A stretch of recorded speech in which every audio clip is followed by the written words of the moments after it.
আসসালামু আলাইকুম, সবাইকে স্বাগতম সোল শরীফের ইউটিউব চ্যানেলে। আজকে ডার্বি ডেলা মেদোনিনা নিয়ে আজকে আলোচনা করব।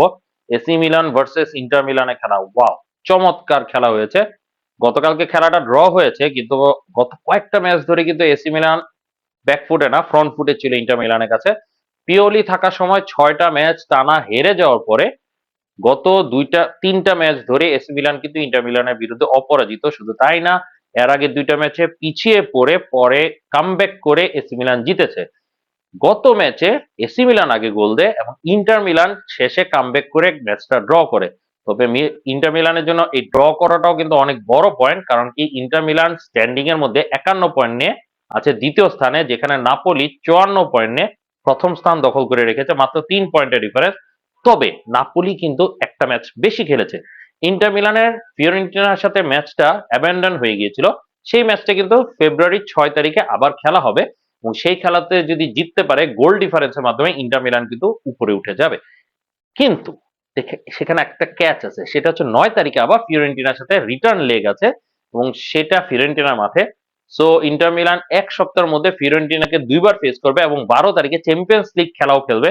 তো ইন্টার মিলানের উপর আসলে বিশাল চাপ আছে, কিন্তু তারা কিন্তু চ্যাম্পিয়ন্স লিগ এবং সিরিয়ে দুটোটা টাইটেল ফাইট দেওয়ার জন্য এইবারের মাঠে নেমেছে।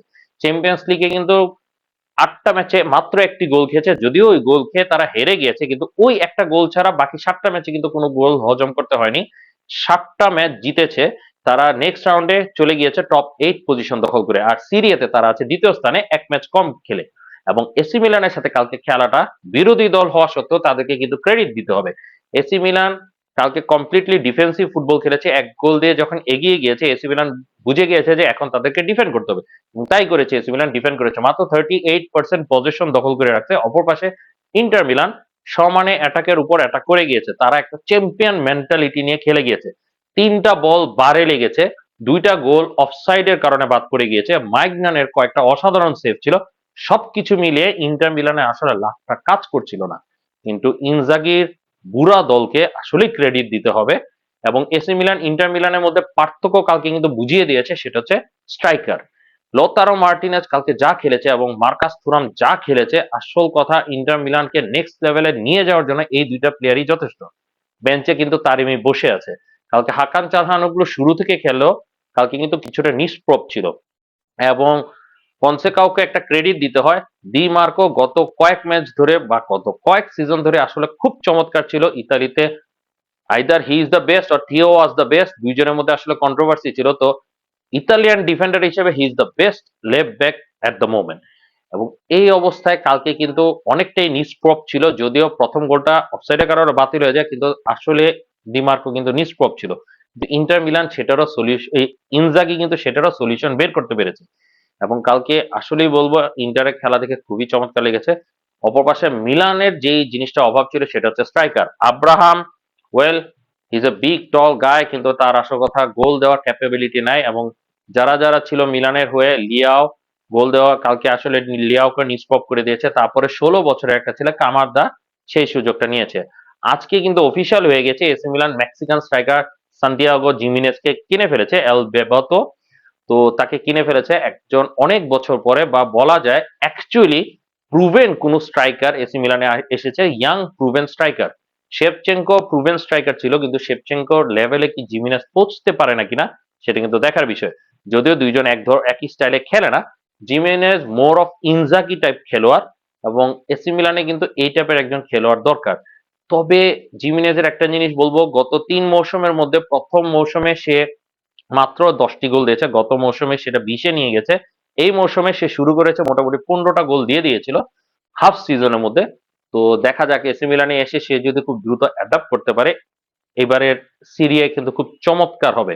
এবং এসি মিলান যেহেতু সেকেন্ড রাউন্ডে চলে গিয়েছে চ্যাম্পিয়ন্স লিগে, মানে প্লে অফে চলে গিয়েছে, এবং খেলা পড়েছে ফেয়ারনুডের বিরুদ্ধে, যাদের কাছ থেকে জিমিনেসকে কেনা হয়েছে। তো ফেয়ারনুডের বিরুদ্ধে কিরকম খেলে এটা একটা বড় বিষয়। তাদেরকে যদি ডিফিট করতে পারে, পরবর্তীতে কিন্তু তাদের তুলনামূলক শক্তিশালী অপোনেন্ট এবং ইন্টার মিলানের সাথে চতুর্থবারের মতো এই মৌসুমে ফেস করার সম্ভাবনা হয়ে দাঁড়াবে।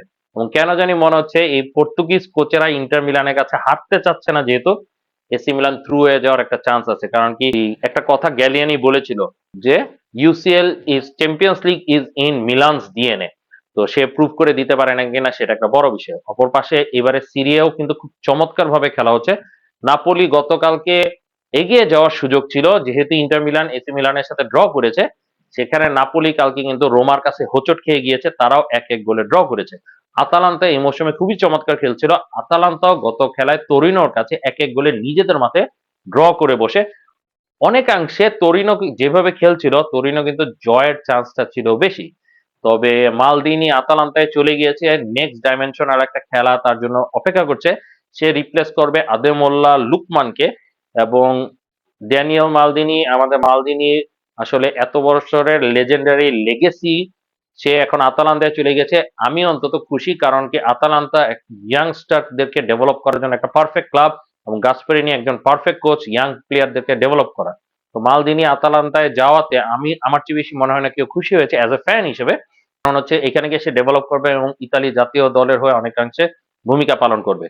আর অপর পাশে আতালান্তার যে জিনিসটা হয়েছে, লুকমানের পরবর্তীতে এক পারফেক্ট রিপ্লেসমেন্ট হিসেবে সে কাজ করবে, কারণ কি সে লেফট উইঙ্গার হিসেবেও খেলতে পারে, সে স্ট্রাইকার হিসেবেও খেলতে পারে, অ্যাজ এন অ্যাটাকিং মিডফিল্ডার হিসেবে খেলতে পারে, সে ড্রিবলও করতে পারে এবং ডিফেন্সিভ ডিউটিও পালন করতে পারে।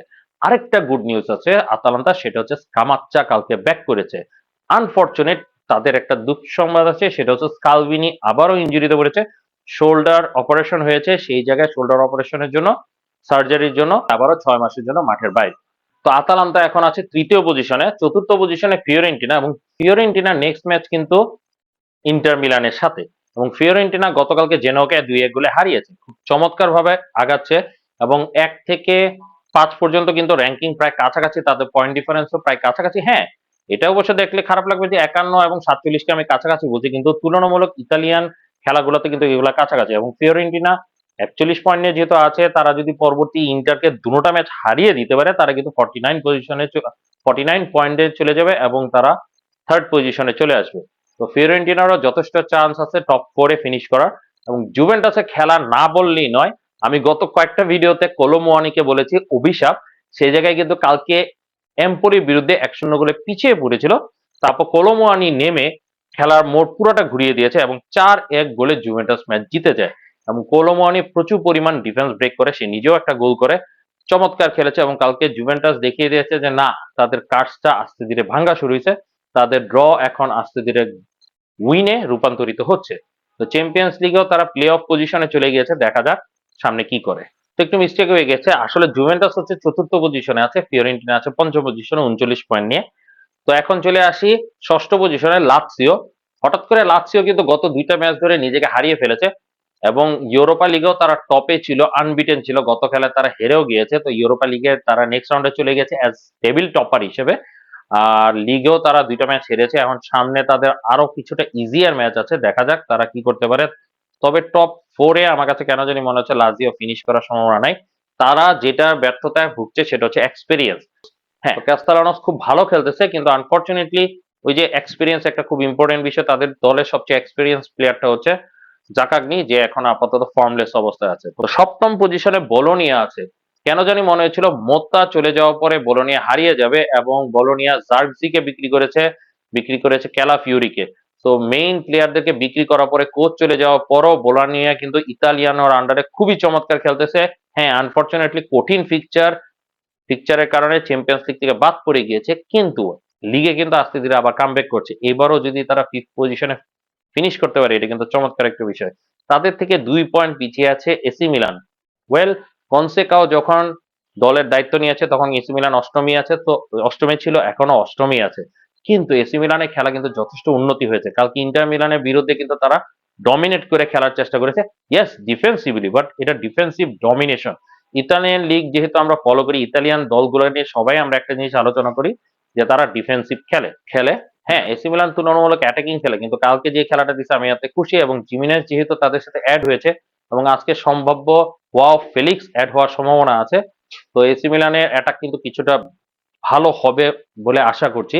তো এবারে সিরিয়ে আসলে চমৎকার লাগছে, দেখা যাক। এবং চ্যাম্পিয়ন্স লিগে যদি সিরিয়ার দলগুলো ভালো করে, তারা আস্তে ধীরে ফর্মে ফিরছে, দেখা যাক। আশা করি এখানেই রাখি। সবাই কষ্ট করে আমার ভিডিওটা দেখার জন্য ধন্যবাদ। আসসালামু আলাইকুম।